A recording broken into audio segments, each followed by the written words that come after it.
أعوذ بالله من الشيطان الرجيم. بسم الله الرحمن الرحيم. قل أوحي إلي أنه استمع نفر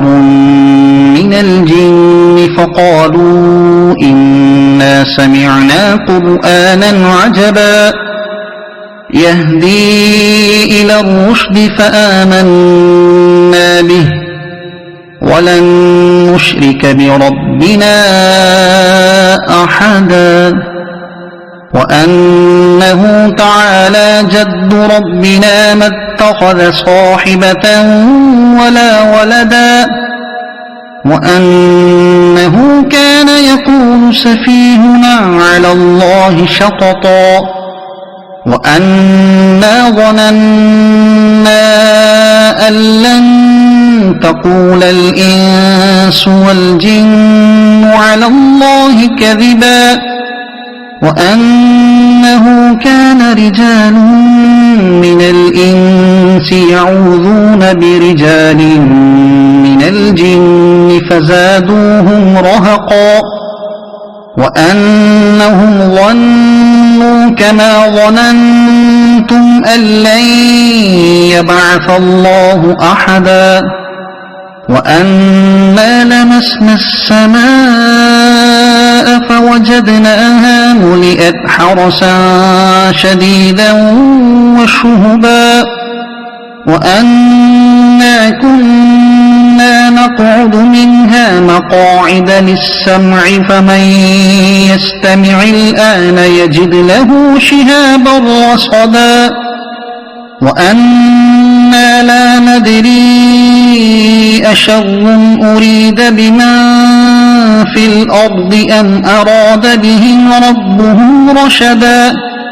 وأنا منا الصالحون ومنا دون ذلك كنا طرائق قددا وأنا ظننا أن لن نعجز الله في الأرض ولن نعجزه هربا وأنا لما سمعنا الهدى آمنا به فمن يؤمن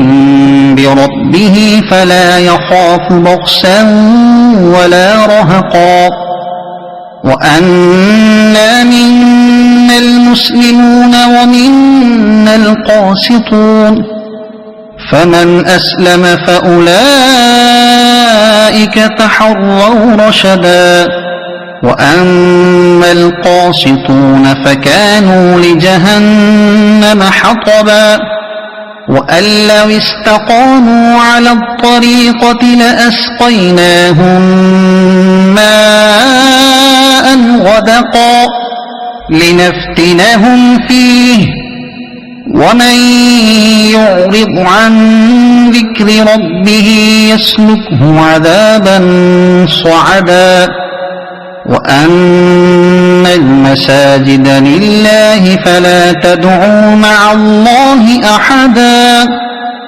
وأنه لما قام عبد الله يدعوه كادوا يكونون عليه لبدا قل إنما أدعو ربي ولا أشرك به أحدا قل إني لا أملك لكم ضرا ولا رشدا قل إني لن يجيرني من الله أحد ولن أجد من دونه ملتحدا إلا بلاغا من الله ورسالاته ومن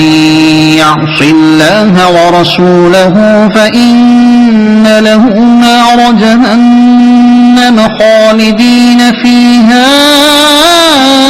أبدا حتى إذا رأوا ما يوعدون فسيعلمون من أضعف ناصرا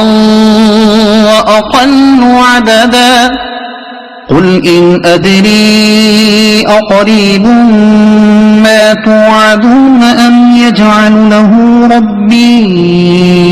أمدا عالم الغيب فلا يظهر على غيبه أحدا إلا من ارتضى من رسول فإنه يسلك من